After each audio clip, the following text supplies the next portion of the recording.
Quérote máis volveu hoxe ao IES Val do Asma para continuar co programa Convivindo en Convivencia, unha serie de charlas dirixidas aos alumnos do centro que deron comezo a finais do mes pasado neste instituto. Os obradoiros de hoxe estaban dedicados á sexualidade, afectividade e imaxe corporal, tamén ao consumo de sustancias.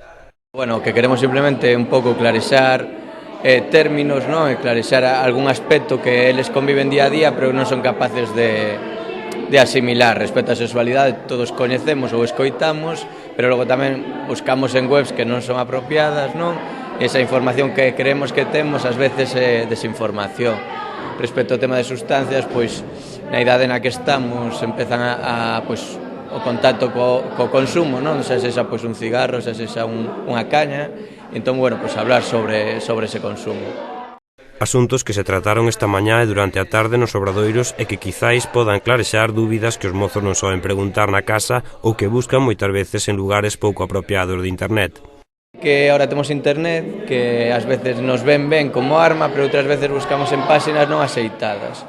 A información se converte en desinformación se non sabemos onde buscar. Para eso os Quérote máis intentamos que pois veñan aos centros, nos consulten ou mesmo na nosa web se sean capaces de preguntar.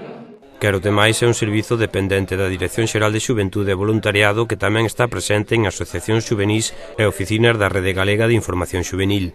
En Chantada ofreces este servizo na Casa da Xuventude, onde acude o educador social unha vez á semana para atender as inquedanzas dos mozos e mozas de entre 14 e 18 anos.